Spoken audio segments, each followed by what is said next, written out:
Okay, good morning. It's about 9:59, so we have about one more minute, and then I will open the meeting. So, oh well, now it's 10. That was a very fast one more minute. Good morning, Eloise. Welcome.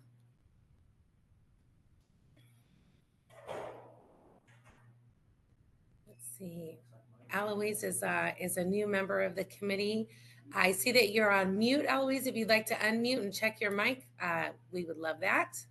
Okay, can you hear me? Yes, we can. Yes, we can. Do you have access to a camera or no? It should be on my computer. Yeah, I think at the bottom in the center, there's a thing that says start video. That may do it.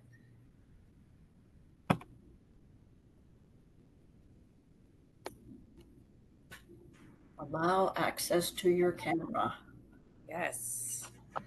Well, now we see you may have the little slide shut over the camera.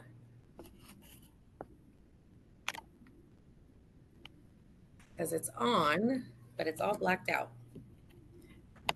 Let's see here. Sometimes on our computers, there's like a little slide over the actual camera lens, blocking it out. If not, that is okay. We can always work on that. Okay.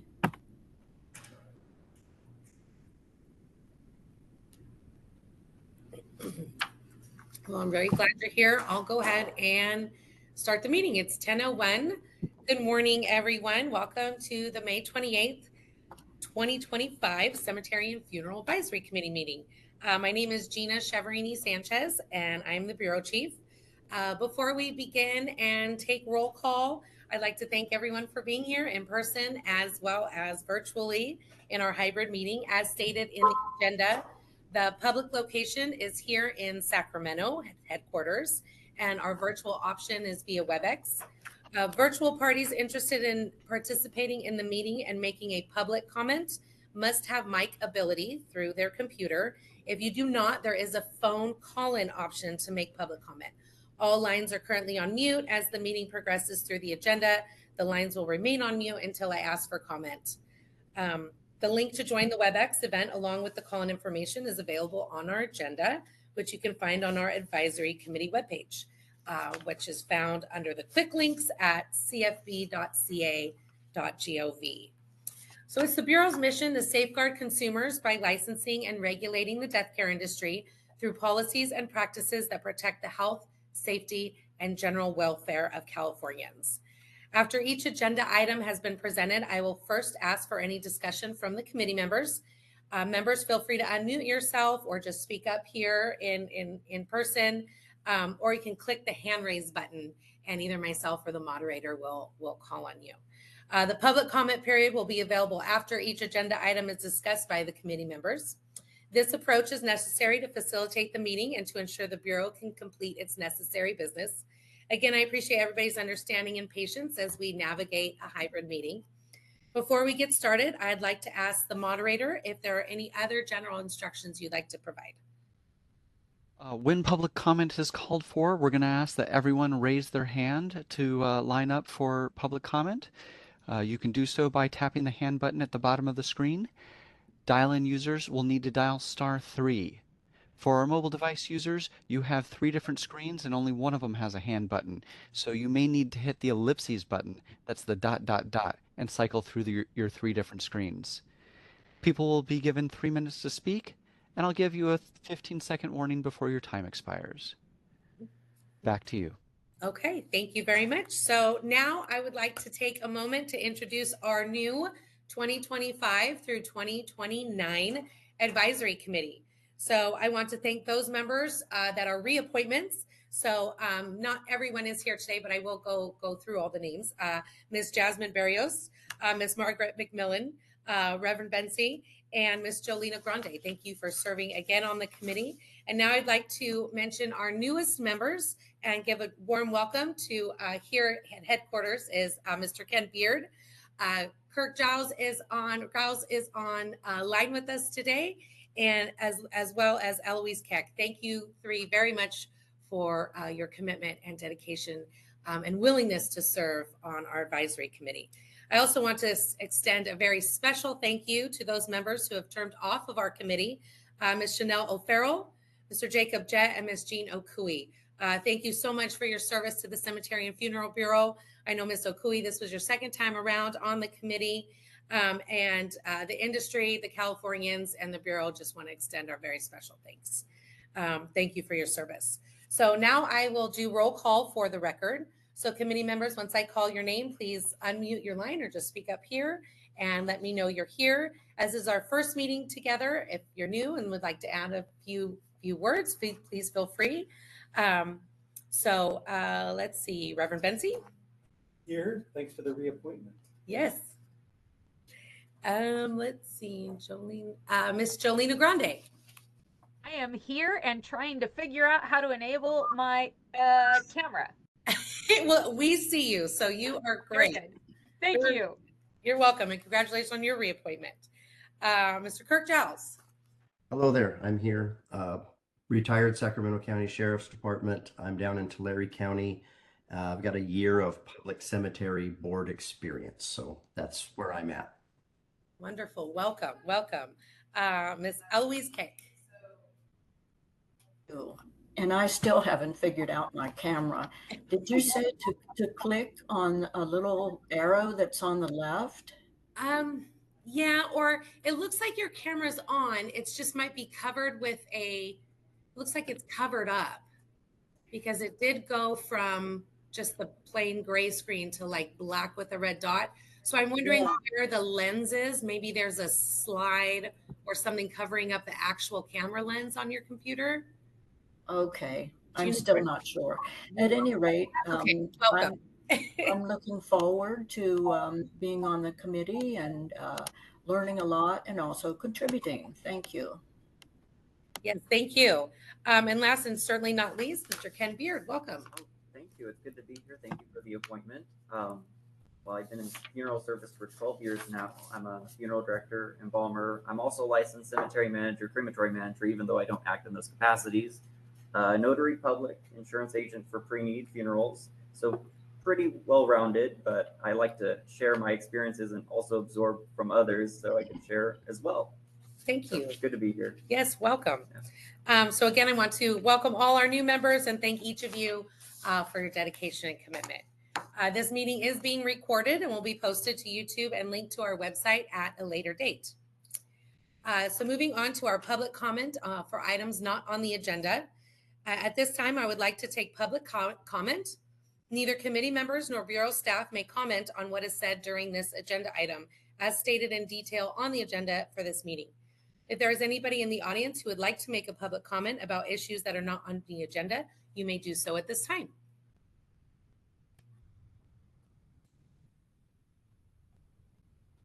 All right, we're going to ask everyone who would like to make a comment to please raise their hand. You can do so by tapping that hand button at the bottom of the screen.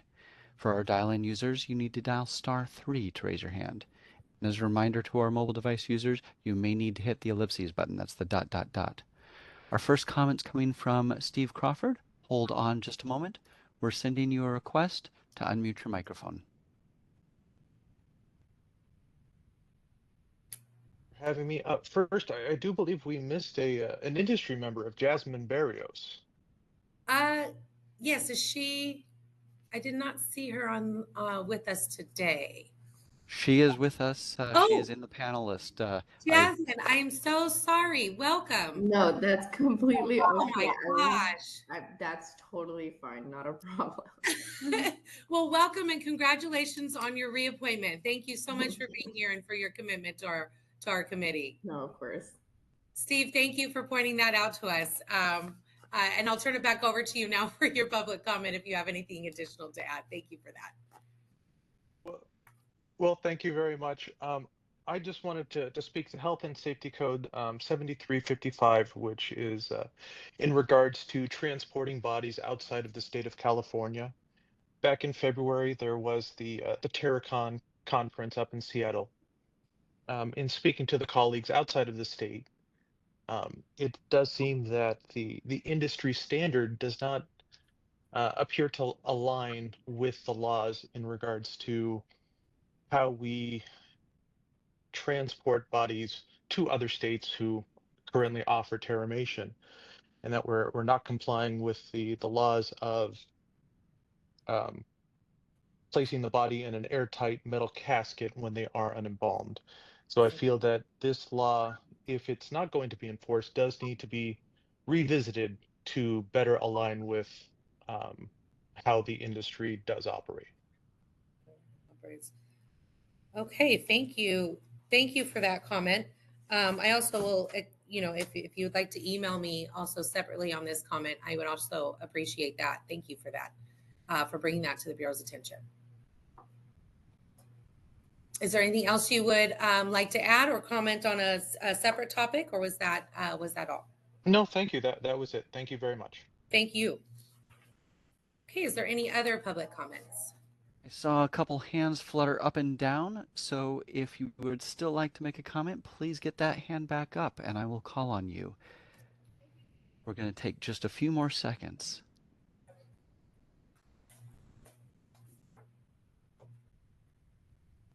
All right, I think that's going to be it for comments not on the agenda. Okay, thank you very much. Moving on to item number 4. No, excuse me. I skipped over you, Leslie. I'm so sorry. Moving on to item number 3, update from the Department of Consumer Affairs. At this time, I'd like to turn it over to our department liaison from the executive office for an update on the department as a whole. Thank you. Welcome. Good morning. My name is Leslie Barnaby from the Department of Consumer Affairs Executive Office.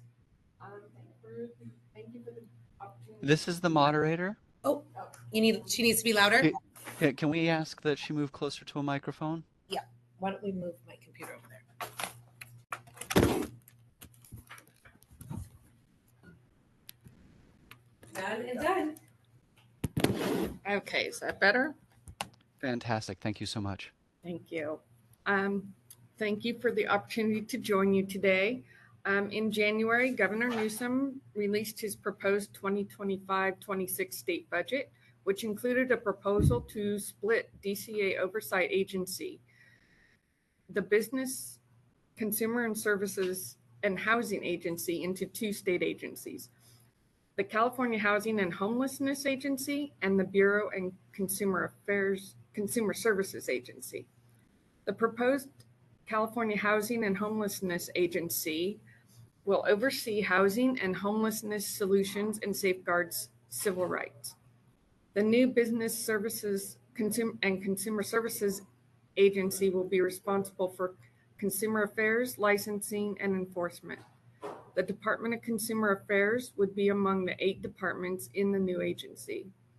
As part of the process in state government, on April 4th, the governor's reorganization plan was delivered to the nonpartisan Little Hoover Commission for review. The submission of the plan to the commission began an approximate 90-day formal review process. The commission held public hearings April 23rd and 24th to receive testimony and for interested parties to provide input on the proposed reorganization. Our agency secretary, DCA Director Kirschmeyer, and other impacted department leaders testified in support of the governor's plan and responded to questions from the commissioners. The commission is in the process of writing a report that it will submit to the governor and the legislature. The commission's report will offer a recommendation to the governor and the legislature as to whether it believes the reorganization plan should go into effect. The commission sometimes offers recommendations of how the plan could be strengthened either through administrative actions or subsequent legislation. The legislature will then have 60 days to review and consider the reorganization plan. The governor's plan becomes effective on the 61st day after it has been given to the legislature, unless either the Senate or Assembly adopts by majority vote a resolution to reject the plan. If approved, the Business and Consumer Services Agency will be created in July 2025 with 1 year of transition and will become operative on July 1st, 2026. In addition to several virtual briefings hosted by Agency Secretary Moss, there is detailed information available on the reorganization plan on the Business Consumer Services and Housing Agency website, which is located at bcsh.ca.gov/about/reorganization.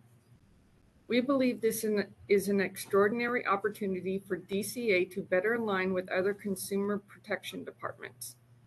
A secretary within the governor's cabinet focused solely on consumer protection will only strengthen our mission, momentum, and delivery of services to California. DCA will continue to keep Bureau leadership updated on the progress of the governor's reorganization plan. Next, on March 3rd, 2025, Governor Newsom issued an executive order requiring all state agencies and departments to update their hybrid telework policies for employees and increase from 2 to 4 days in office per week beginning July 1st, 2025. On March 13th, the California Department of Human Resources issued guidance on implementation of the executive order. The guidance provides defined parameters for when agencies and departments can make case-by-case exceptions to the 4-day in-office minimum requirement. DCA has been working closely with a few programs on identifying additional space needed for this transition. DCA has been hosting bi-weekly meetings with board and bureau leadership to provide updates and respond to questions. We recognize that this transition will likely require adjustments for many employees, and we are working together to minimize the impacts. We will, of course, continue to keep leadership updated on any additional directives received from CalHR. On April 28th, Levi Hull began serving as DCA's new Compliance and Equity Officer. In this position, he is responsible for leading and coordinating department-wide quality improvement efforts to ensure consistency and regulatory compliance. This position oversees DCA's solid planning and training services, the Organizational Improvement Office, the Equal Employment Opportunity Office, and the Internal Audits Office. And it serves as the liaison to the department's Diversity, Equity, and Inclusion Steering Committee. As the department's equity officer, this position is dedicated to enhancing the diversity, equity, inclusion, and accessibility policies, trainings, and activities throughout the department's programs. Levi brings more than 12 years of experience in leading multidisciplinary teams and driving strategic program development. With more than 9 years of experience in EEO compliance and program management, including nearly 3 years at DCA, he is an experienced leader with a deep commitment to fostering inclusive, equitable, and accessible work environments. Finally, each year during the first week of May, we celebrate Public Service Recognition Week. I want to close with a special thank you to the Bureau, your Bureau Chief, and Bureau staff for your hard work and dedicated efforts to achieve our mission of consumer protection. We are grateful for your partnership and applaud your extraordinary service each and every day. Thank you again for the opportunity to be here today, and I'm happy to answer any questions you may have.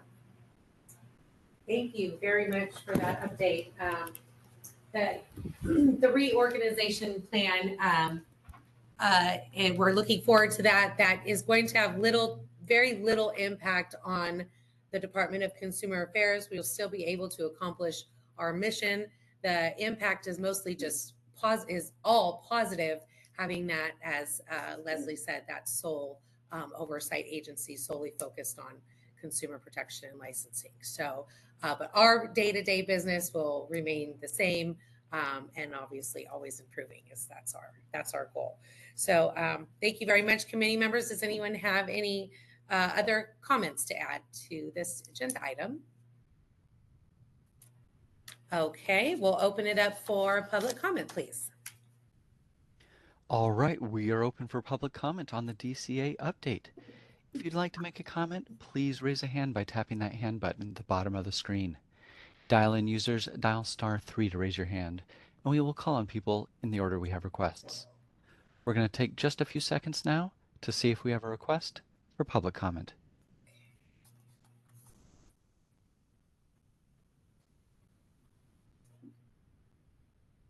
Seeing no request for public comment, do you wish to continue with the agenda? Yes, thank you. So moving on to agenda item number 4. Thank you again, Leslie, for your update. So the presenters for item number 4, you'll see it's an A, B, C, D. The presenters will update on each topic listed on the agenda. Committee members, please raise your hand at any time during the presentations if you have any questions. Otherwise, we will continue items 4A through D, and we will ask for public comment at the end of all presentations. So beginning with A is staffing. Currently, CFB has 2 vacancies. As we reported last meeting, we had 2 retirements. So one of those was Carolina Salmon's position, which we have already filled by Mr. Elmer Generoso. He is here with us today and is our advisory committee liaison, our legislative analyst, our regulations analyst, and he wears several other hats. So welcome, Elmer. We appreciate you being here. But we did have another vacancy. Someone had promoted and left us in the audits unit. So there's a current associate management auditor vacancy and a field representative vacancy with the retirement of Steve Koch that we reported at last meeting. That is yet to be filled. They have to do an exam and interview process. So we are close to hiring that position. Moving on to our budget update. This is our standard budget update. There is a handout provided. So I'm going to be passing it off. With us today is Matt Nishimini from the department's budgets office, as well as Sam Dyer, and they are going to provide an update on CFB's budget. I'm going to share my screen, everybody, so just give me a second and I will do that.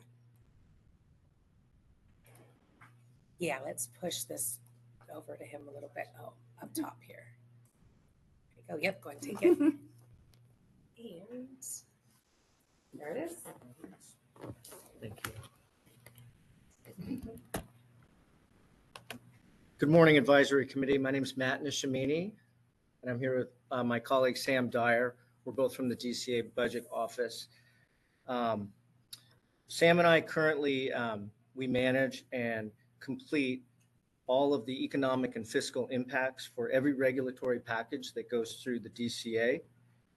We also lead an analysis of all fees and lead the analyses of all fees, exam fees, license fees, et cetera, and the projected revenues derived from those fee adjustments. This includes regulatory and statutory fee proposals.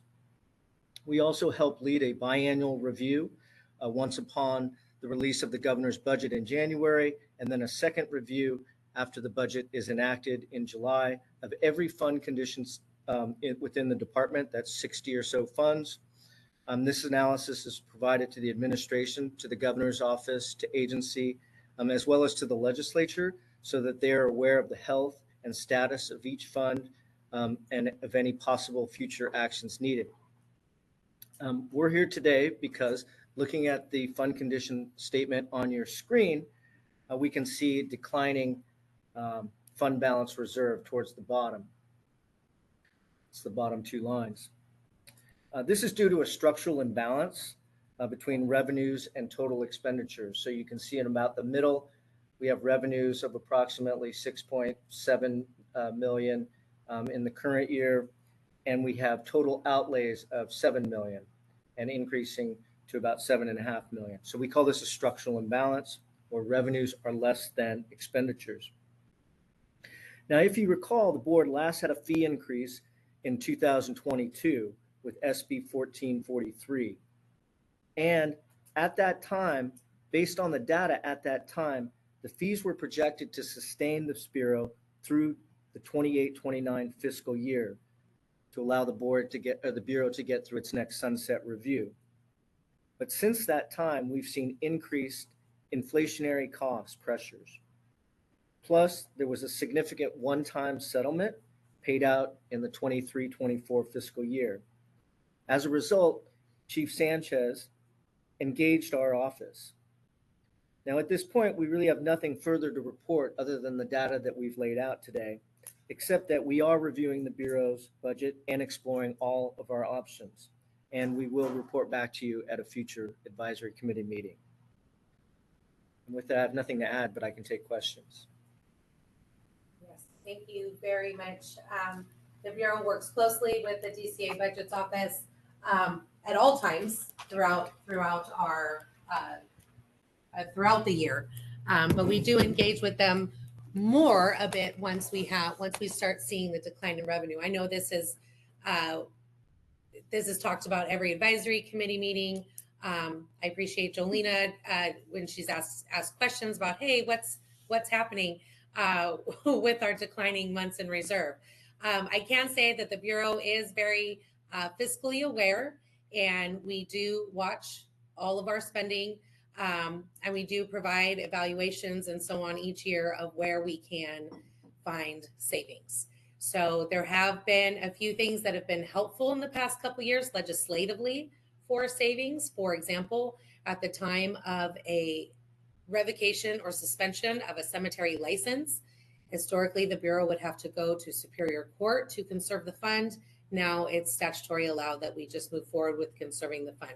So we will see some savings in Superior Court costs and attorney costs in that area specifically.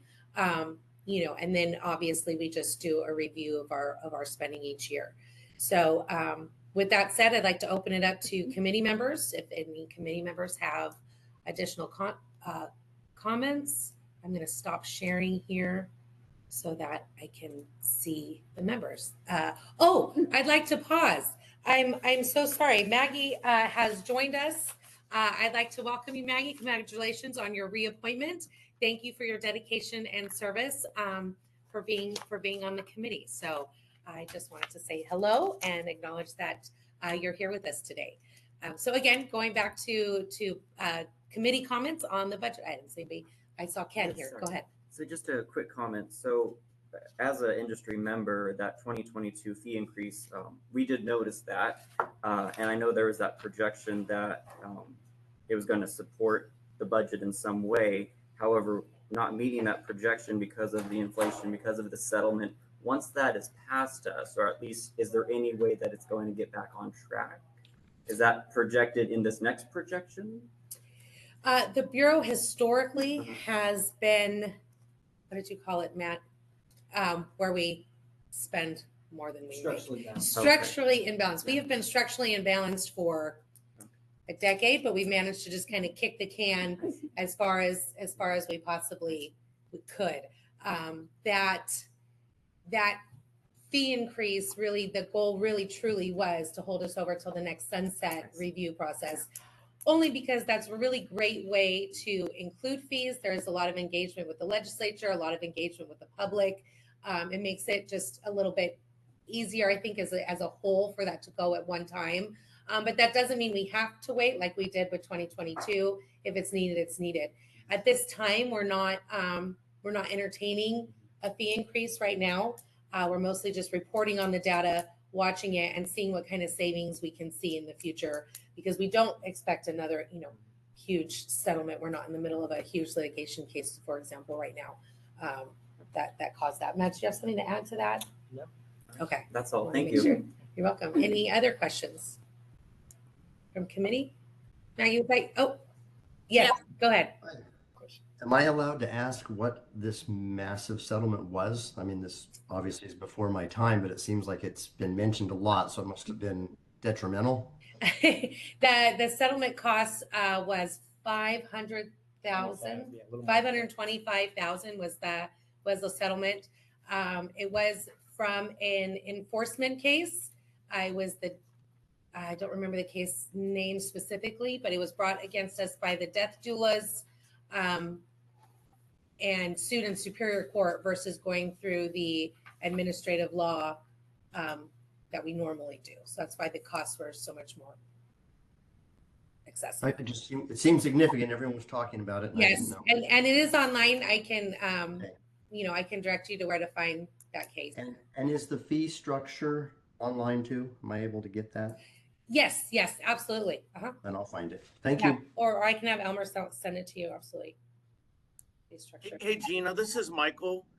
Really quick, that was the full circle of living and dying case, and the Thank you. 500,000 actually represented attorney's fees costs that we were required to pay, as Thank opposed you. to a monetary settlement. Just wanted to clarify that. Yes, appreciate that. Thank you. Yes, full circle of living and dying. Thank you.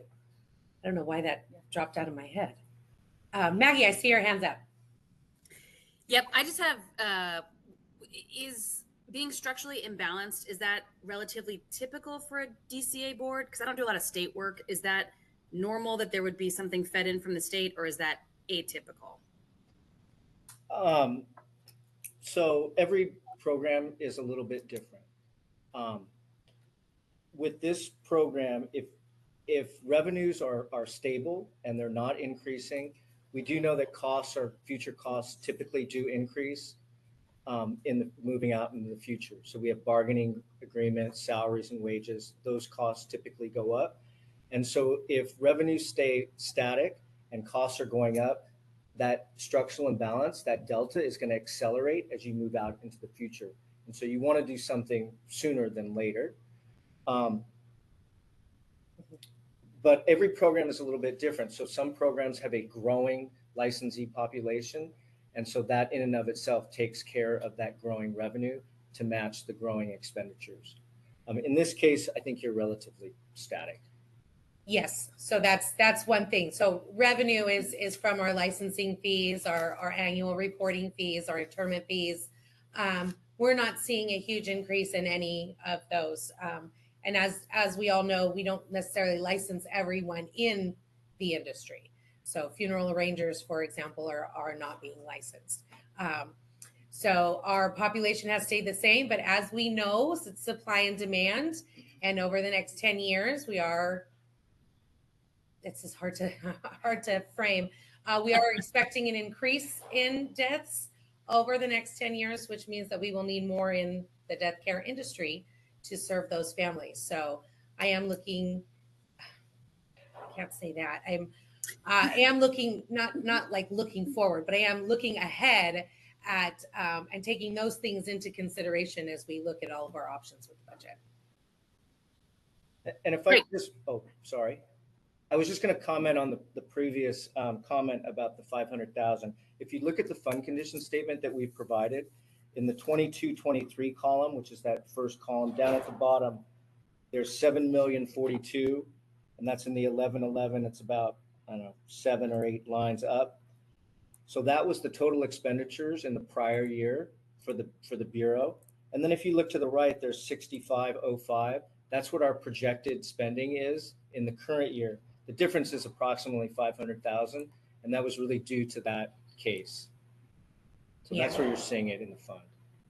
Yeah, because normally we don't see that number go down like that, but that's why this time that number did go down. Yeah. Thank you for that. I can't see the screen again. Hold on. There we go. And Jolena. It would not be a budget update unless there were questions from me about the budget. Yes. So I had asked previously about the decrease in number of renewals based on the increase in renewal fees. And it looks as though there has been only a moderate decrease in number of licensees that have opted to no longer renew their licenses. So with that in concept, and potentially maybe a fee study on the horizon, are we anticipating what it will look like as more and more people decide not to renew their licenses? You know, we did see that big decrease like right when the fees were raised, that January 2023. And yes, as you saw, like it kind of then returned to remaining steady. So I don't expect there to be a future decrease, only because there has not been any data for me to expect that as like a continuous decline. But if that is an issue that comes up over the next couple of years, then that would be a new issue that would be recommended for like a sunset review report, talking about new issues that come up in the industry and what's going on in the industry to cause such a decline. Are we anticipating another fee study to be undertaken relatively promptly within the next 18 to 24 months? If we do, because right now we're exploring all options and trying to project out what our enforcement spending is going to be and so on, pro ratas and such. So if there is, we would be holding another meeting to inform the public of that and the committee, obviously. For sure. Thank you very much. I appreciate the update. Questions. I appreciate everyone's questions. Is there any other committee member questions? Okay, David, would you please open it up for public comment? We are open for public comment on agenda item 4. If you'd like to make a comment, please raise a hand by tapping that hand button at the bottom of the screen. Dial-in users, dial *3 to raise your hand, and we will call on people in the order we have requests. As a reminder to our mobile device users, you may need to hit the ellipses button, that's the ... in order to find your hand. We're going to take just a few seconds now to see if we have a request for public comment.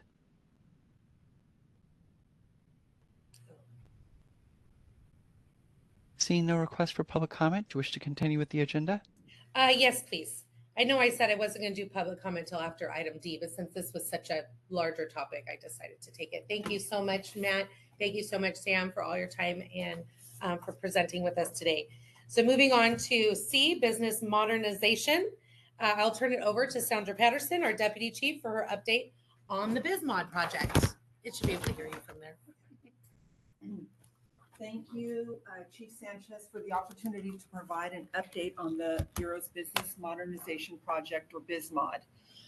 For the past 3+ years, the Bureau has been working with the department, the department's Office of Information Services and the Organizational Improvement Office, among others, to move from the Bureau's antiquated IT system to a platform that allows for the online submission of applications and electronic payments to better meet the needs of the Bureau and its stakeholders. The database, called CFB Connect, went live in May of 2023, and since that time, the Bureau has released multiple applications, including the funeral director application, original funeral establishment, cemetery manager, crematory manager, and cemetery salesperson licenses. In November of 2024, we released to our website the cemetery and crematory quarterly reporting forms, which allows for the online payment of the $11.50 regulatory fees. And in January of 2025, we released the consumer complaint form, which now allows for the online submission of supporting documentation by the complainant, whereas previously they had to mail that in. The next applications the Bureau is reviewing for release are the funeral establishment notification of change, which allows for the change of a manager, corporate officer, or pre-need trustee, the cemetery salesperson transfer or reinstatement application, allowing the salesperson to either transfer to a new broker or reinstate with the previous broker, and then the application for the embalmer license. We anticipate these applications to be available on our website in the near future, and the Bureau continually works towards development and release of the remaining initial licensure applications for both personal licenses and business licenses, as well as the remaining license maintenance applications. As the Bureau transitions towards a more efficient electronic business practice and more applications are released online, the paper applications will eventually be removed from the Bureau's website and be only made available upon request. The fastest method to licensure is to apply online in CFB Connect and to submit all fees at one time. For example, the funeral director application has both an application and examination fee of $190, as well as a licensing fee of $380 for a total of $570. Paying these fees online rather than sending in separate payments or paying partial with a credit card and partial with a check will allow the license to issue faster. During this time of transition, it is expected that the Bureau's processing times may temporarily increase. However, the Bureau is tracking this closely and is diligently progressing through the work to prevent extended processing times. It's expected once BizMod is completed, timeframes will return to our performance goals. That concludes my update, and I'm happy to answer any questions. Thank you. Thank you, Sandra. So do we have any committee member comment or discussion on CFB Connect? Yes, just one. Thank you. Just because I don't know already, I still do the paper application and so on, renewals. Is there a processing fee to submit it online? There's no additional fee. No fee. Submitting online. That's good to know. Thank you. Isn't there the credit card? Oh, currently the Bureau is absorbing the credit card fee. That is something when we're saying we're reviewing our options, that will be an option on the table that we're reviewing in the future. But currently right now, the Bureau is absorbing the credit card processing fee. Thank you. Mm-hmm. Absolutely. And any other member comments? All right. We'll move on to audit unit update. I'll turn it over to Michelle, the audit manager, for update on the audit unit. It's mandated reporting statistics, and I will share the screen again. I'm getting much better at this. There we go. Okay, Michelle. Thank you, Gina. If you go on to the next page. So our annual reports are due for the cemetery is June 1st or 120 days after the close of their fiscal year. Upon written request, an extension is allowable for up to 9 months. For the funeral side, the reports are due May 1st or 120 days after the close of the fiscal year. For this period, the cemetery was 89% on time, or about 170 establishments. 2% were late, and 5% have not reported, and there's another 4 that are not due yet, which mean about 7. So because some of them have that fiscal year, so their reports are not quite due yet. On the funeral side, 53% were on time, which is about 576 establishments. 45% were late, about 499 establishments, and 2% have not reported, which is about 21 establishments. For the same time last year, on the cemetery side, 84% were on time, and on the funeral side, it was 70%. So about, funeral side's good, taking a little dip. Enforcement actions have been taken for those establishments that have been reported late or have not reported at all. Yes, we will see that. I will show you that when we get to the enforcement statistical report, and you'll be able to see the correlation of how many were late and got warning letters. Go ahead. Sorry. No problem. Thank you. Moving on to quarterly reporting. So the reports are due. The third quarter is due October 31st. Fourth quarter is due January 31st. The first quarter is due April 30th, and the second quarter is due July 1st. I know it's a little bit of a word tangle there, but so the cemetery and crematory reporting are on track for the same time last year.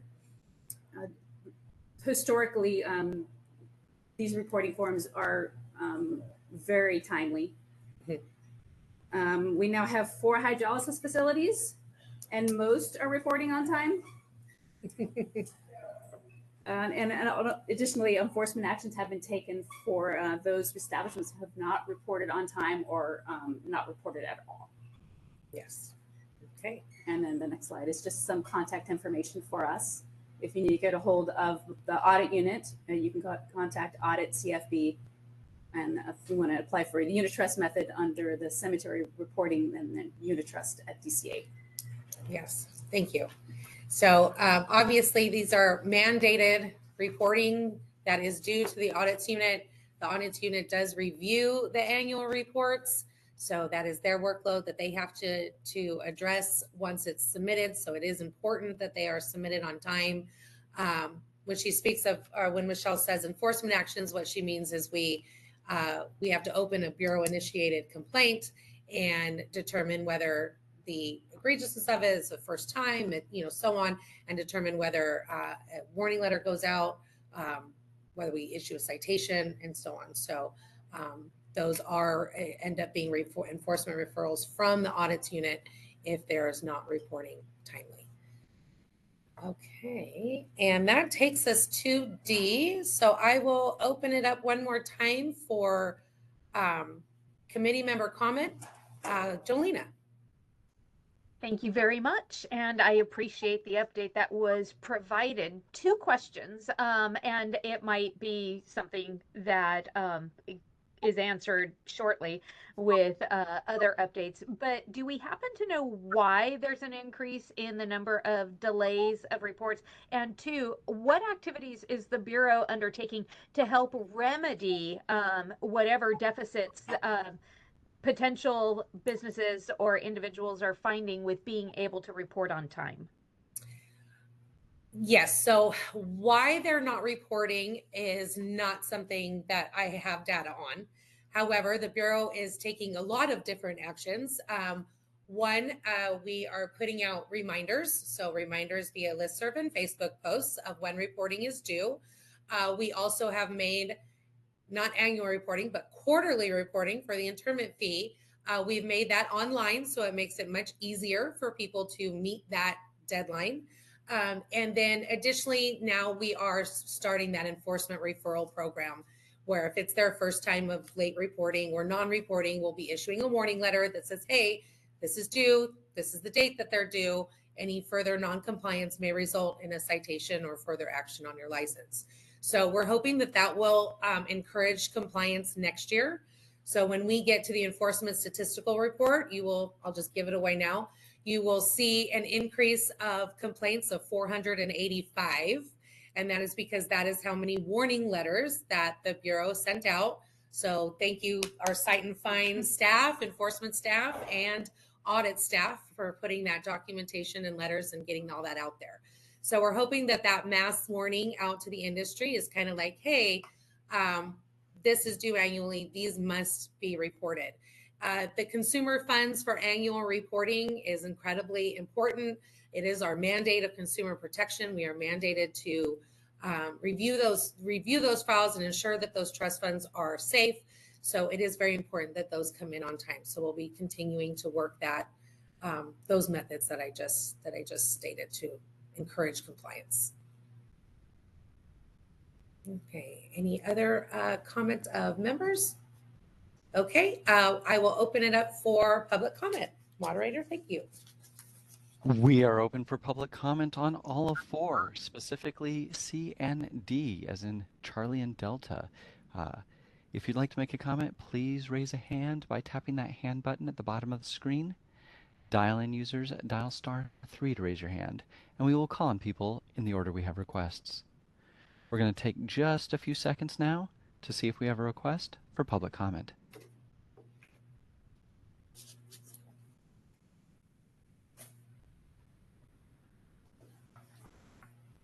Seeing no request for public comment, do you wish to continue with the agenda? Yes, please. We'll move on to agenda item number 5, our current 2025 legislation update. Let me give this to Elmer. Moving on to agenda item 5, Elmer will provide an update on our legislation related to the Bureau and the death care industry that is currently in session. Elmer. All right. Good morning, everyone. I will be providing a quick overview of item 5, legislation update. Starting with SB 777 Richardson, Abandoned Endowment Care Cemeteries, Local Agency Position and Responsibility. This bill would require a local agency formation commission for the county in which an abandoned endowment care cemetery is located to identify a local agency to be responsible for the care, maintenance, and embellishment of the cemetery as specified. The bill would vest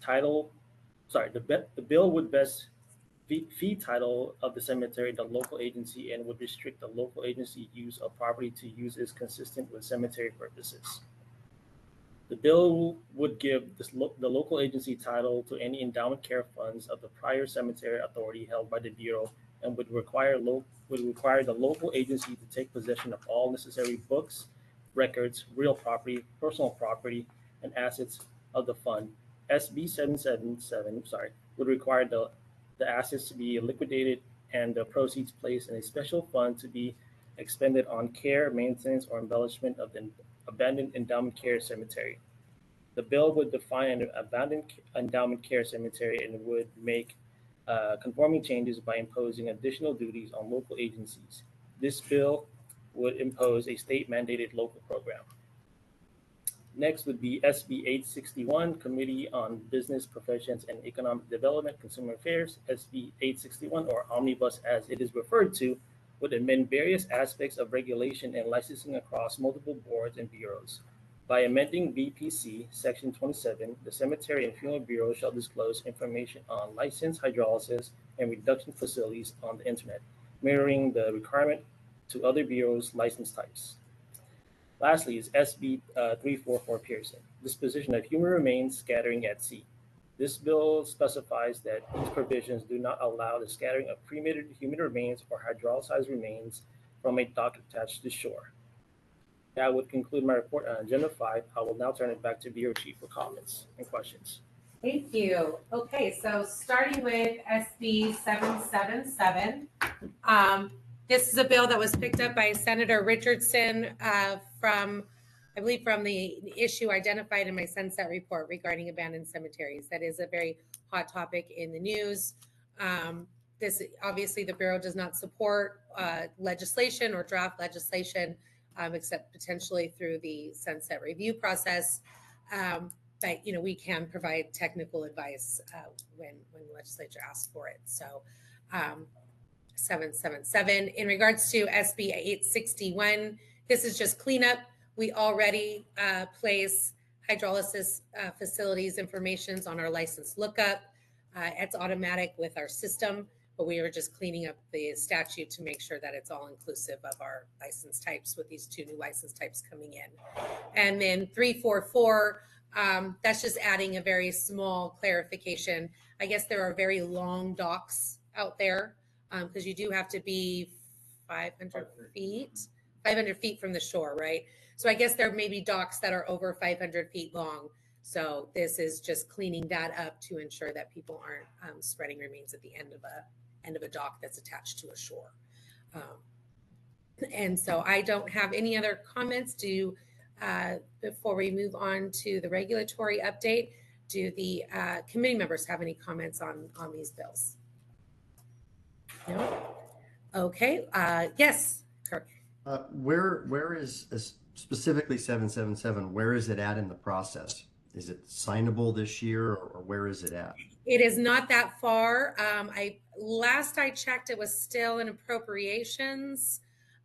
So it's still being sent back and forth between the Senate and Assembly on language and approvals there. So it has not yet been approved by either side yet. Okay, because at a PCA function, they really flipped out about that one and said, "Oh, the sky is falling." And so I wanted to know more about it. And as I said before today, we have two in the neighboring county, Fresno County. So I just want to keep up on it and know as much as I can about it. But the PCA folk are really screaming about it. So I wanted to know. Thank you. Yes, you're welcome. And Senator Laura Richardson is the one authoring the bill. She has a website. You're more than welcome as the public to reach out to her to find out specific information on the bill or who's written letters for or against or so on. Hi, Gina. I just checked and it passed out of appropriations and is now on third reading in the Senate. Just wanted to give that. Okay, perfect. Thank you. Thank you for the update. Yes, so it's passed out of appropriations, third reading in the Senate. So we'll see. Thank you. Okay, well, let's open up for public comment for agenda item number 5. We are open for public comment on agenda item 5, current legislation. If you'd like to make a comment, please raise a hand by tapping that hand button at the bottom of the screen. Dial-in users dial *3 to raise your hand, and we will call on people in the order we have requests. We're going to take just a few seconds now to see if we have a request for public comment.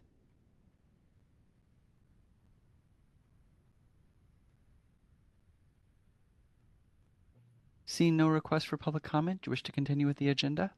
Yes, please. Okay, having that back to Elmer. We'll move on to agenda item 6, the 2024 regulatory update. Back to you, Elmer. Thank you. Thank you.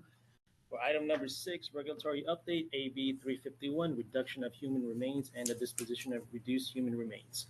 Assembly Bill 351 would require the Cemetery and Funeral Bureau to license and regulate reduction facilities, which the bill defined as a location where natural organic reduction of human body occurs, and reduction facility managers, and would have enacted requirements applicable to reduction facilities which are substantially similar to those for crematory and hydrolysis facilities.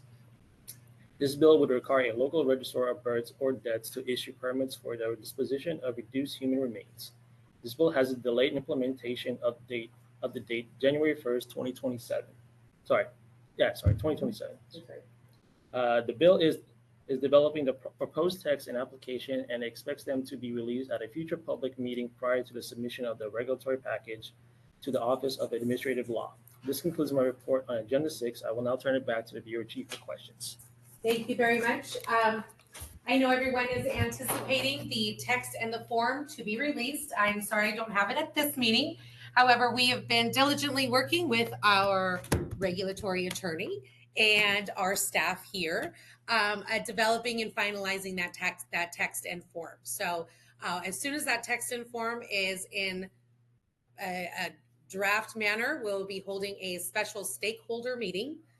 We will post the draft text and form on the website and hold a stakeholder meeting to kind of go line by line down that. So that is expected obviously before our October meeting. So that's why we will have a stakeholder in between. I'm looking forward to the release of that. Do our committee members have any comments on our regulations update? Nothing on reduction, huh? No comments? Okay. Let's. Yes, this is Eloise Kay. Yes, I just unmuted myself. I'm sorry to barge in, but no, I do want to make a suggestion. I live in Pasadena, and of course that is LA County, and we have the largest number of homeless people in the country, about 65,000.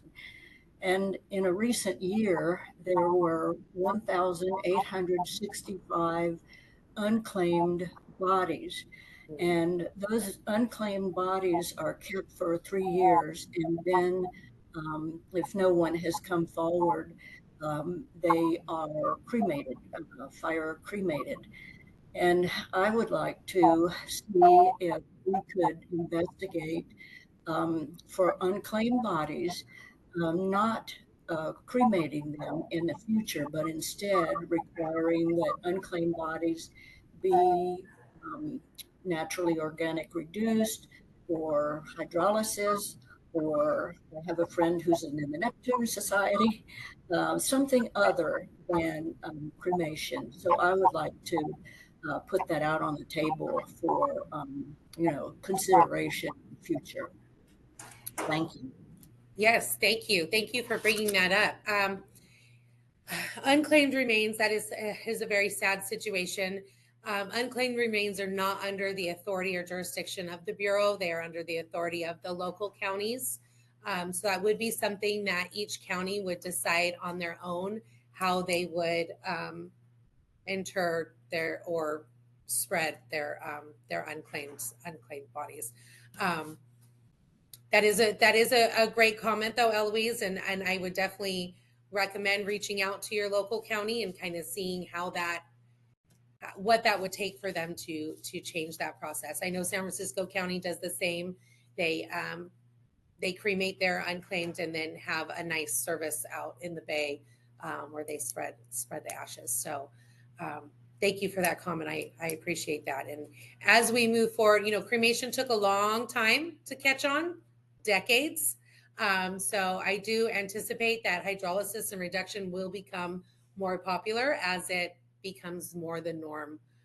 It just takes time. For those of you in the industry, a really long time, how long it took or know the history of it, how long it took for cremation to come around. And we're now at a state that's almost, 65 or more percent cremated. That's a very high number. So those individuals will be most likely the first ones to go towards the other forms of disposition that have come out. So thank you. Okay, any other comments from committee? All right, we will open it up for public comment, please. We are open for public comment on the regulatory update. This is agenda item 6. If you'd like to make a comment, please raise a hand by tapping that hand button at the bottom of the screen. Dial-in users dial *3. And as a reminder to our mobile device users, you may need to hit the ellipses button, that's the ... in order to find your hand. We're going to take a few seconds more to see if we have a request for public comment.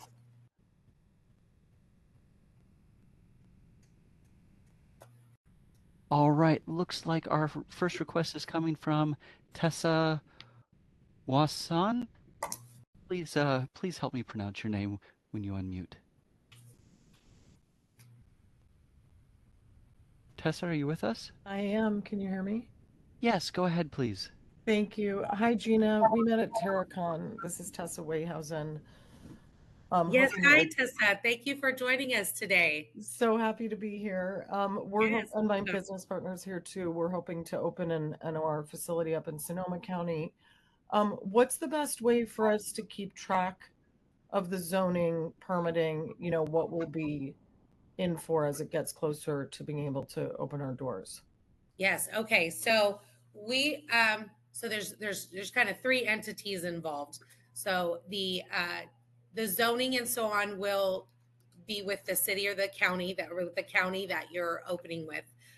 So them approving the zoning will be through the county, which needs to be done before you apply with Cemetery and Funeral Bureau. So you should be reaching out to your local county zoning officials to say, how soon can I apply for this zoning? Because CFB is going to start accepting applications as of January 1, 2027.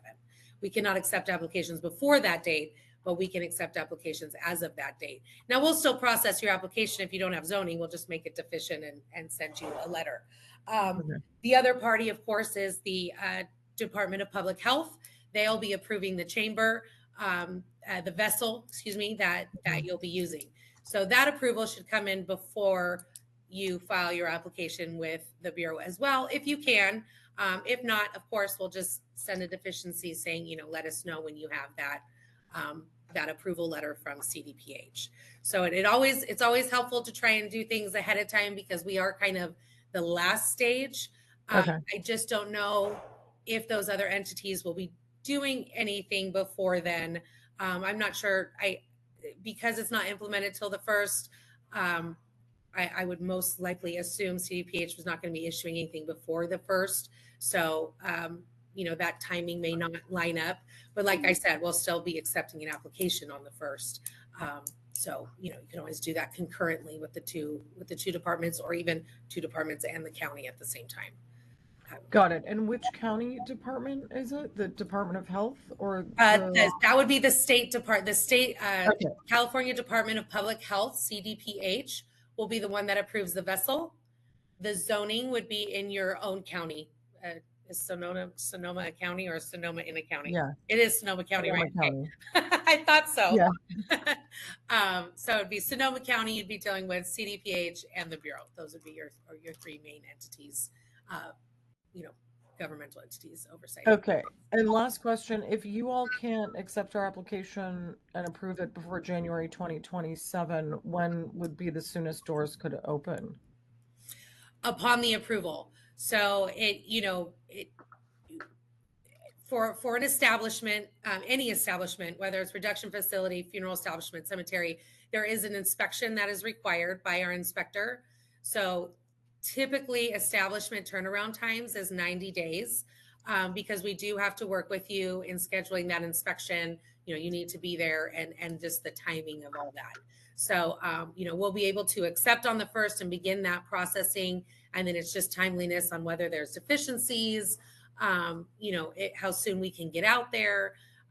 Our field reps usually have their schedule booked out for about 2 weeks ahead.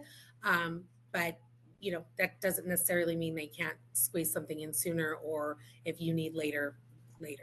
So, but 90 days is our typical turnaround time for establishment licenses. Okay, perfect. Thank you so much. You're welcome. Thank you for your comment. and questions. And it's nice to talk with you. You too. Any other public comment? Next, we're going to hear from Whitney Ruling. Hold on just a moment, please. We're sending you a request to unmute your microphone. Hi there. I'm Tessa's business partner. So I just wanted to follow up on the vessel approval from the California Department of Health.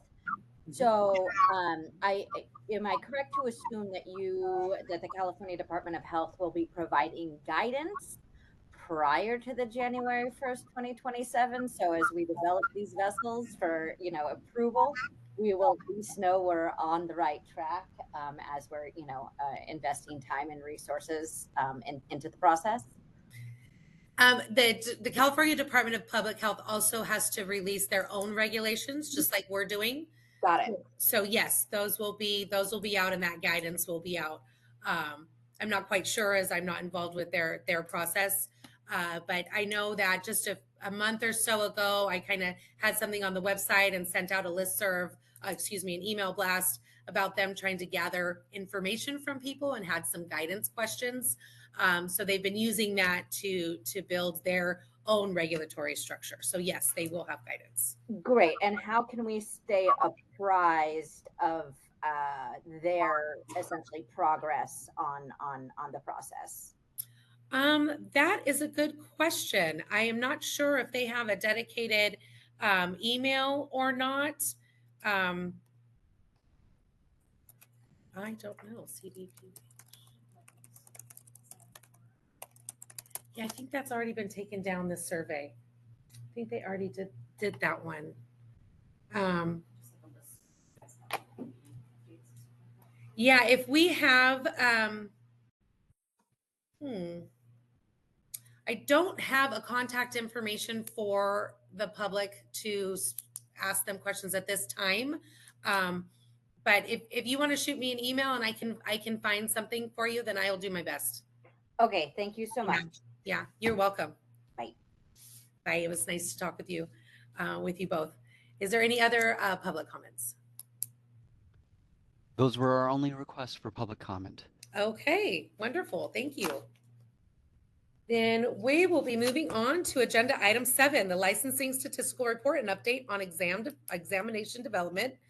There are handouts that were provided, and I'll be turning it over to our licensing manager, Melissa Arias, to provide the update today.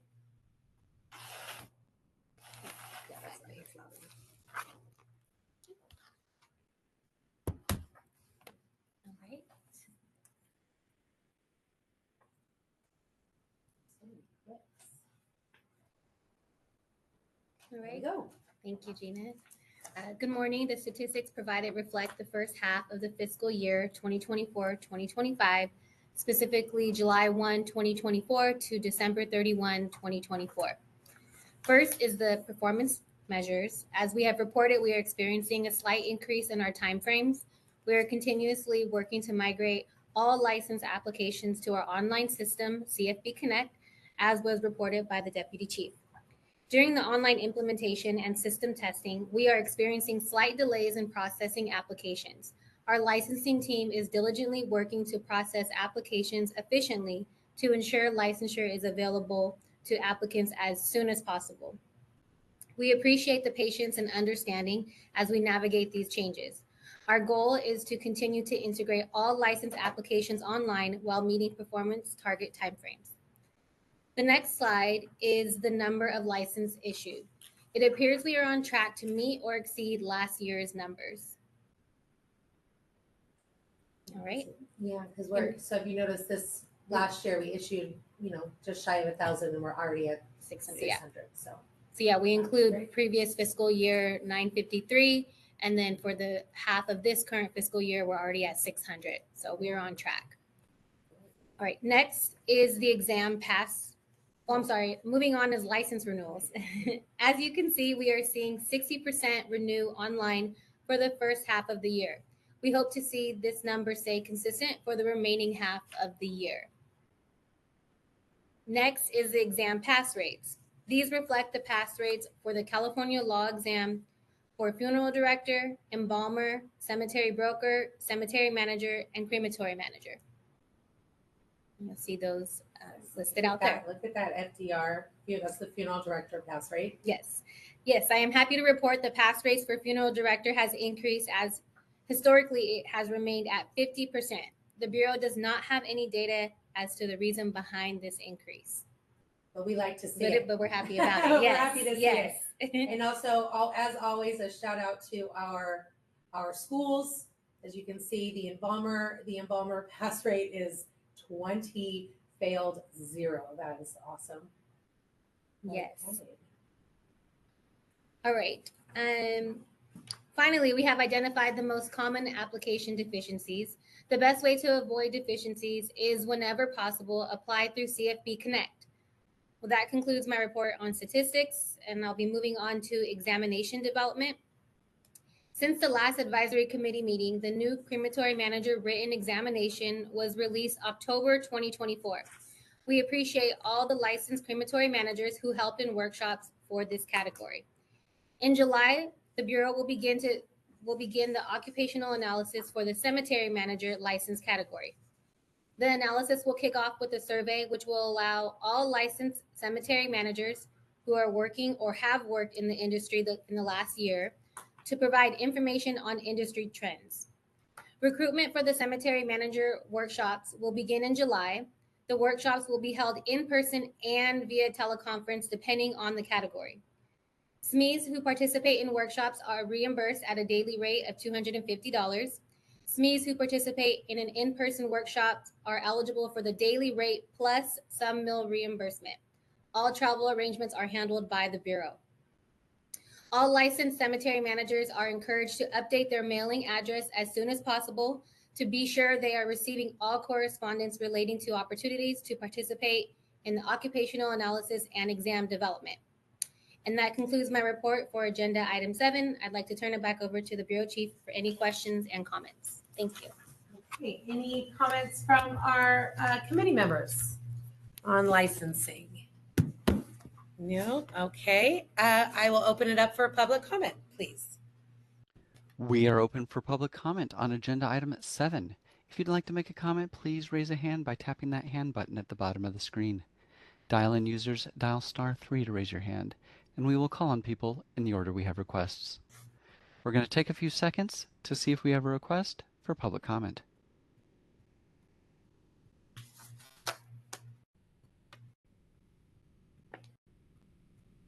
Seeing no request for public comment, do you wish to continue with the agenda? Yes, please. Okay, so we're moving on. Hold on, I got to do my clicks here. And okay, moving on to our last agenda item 8, the Enforcement Statistical Report. This reflects, again, the first half of the fiscal year 24-25, specifically July 1 through December 31, 2024. There are handouts that we're providing and I will be providing the report today. So our statistics page is here. So here's our summary of enforcement statistics and compliance. This is what we have spoken about earlier. So I'd specifically like to point out the number of complaints received, 999, versus the entire fiscal year, the year before, of 1,074. As we notated down here, this is because 485 complaints were initiated by the Bureau for late reporting. It was determined that we would send warning letters out for those 485 late reportings to the funeral establishments who do not comply with the annual reporting requirement. So subtract that 485, that puts us at about the same, on track for the same amount complaints received each year, and it kind of remains about the same. So let me see. As with all violations, I just wanted to take note, as with all violations, any continued non-compliance may result in a citation issued with a fine or, depending on the egregiousness, other actions against the license. So the next 2 slides are informational and identify some common cemetery and funeral violations. These don't change all that much. obviously, failure to submit annual report or pay the annual regulatory charges in there, because we are starting to refer those for enforcement referrals, as Michelle reported. Minimum maintenance standards, that kind of stays the same. Failure to display a license or have an active manager on record. Those are common that we see. And there's our common funeral violations, kind of the same. Failure to have a manager, failure to display a license. Those are the same. These are in regards to GPLs and CPLs. And then, of course, the not filing the report, because those were the enforcement referrals. So that concludes my enforcement statistic report. I'd like to open it up for comment by the committee members. Yes, Kirk. There we go. Can we scroll back to the first page? Yes. To the top of it? I have a few clicks. If I can. I think I lost it, so that's probably my fault. There we go. Where did it go? Which one? The statistics Yeah, or the that- common yeah. violations? Should that glaring number 564 versus 1173 bother me any? And it seems like It seems Are low. they Well, this is the first half of the year. So we've All right. actually, so we are on track to, you're on track. Okay. yes, so we're on track to complete. Those are physical inspections. Yes, these are physical inspections performed by our field representatives. They Okay. could be the mandatory annual inspection. It could be an opening inspection for a new license, or a directed inspection. It's just that fiscal year thing then, so all is good. Yes, Okay. yes. I know we have a little tiny asterisk up here, and then the asterisk at the bottom tells you it's the first half of the year. I mean, we could better reflect that up there if we would like in the future. I guess because you have open spots in the field, so is that affected at all, or is that? Not for our mandatory inspections. We make sure that all mandates are hit for inspections each year. We perform about 1,200 a year pretty consistently. If you look back at our annual report, between 11 and 1,200 is about what we do each year. So even though there is a vacancy, shout out to our field representatives out there.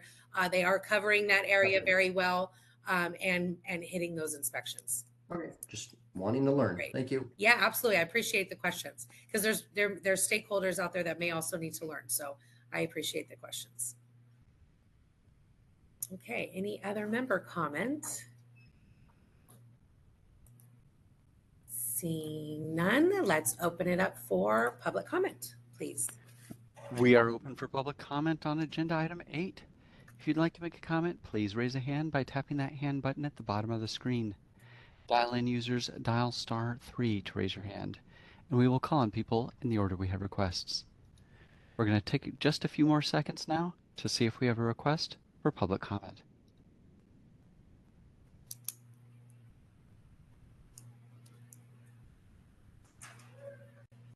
Seeing no request for public comment, do you wish to continue? Yes, please. So as there is no further comments on our final agenda item, I just want to congratulate our new members for finishing your very first meeting, and all of our members for finishing our first meeting with the new committee. So thank you everyone again for being here, and I will now adjourn the meeting at 11:18. Thank you everyone.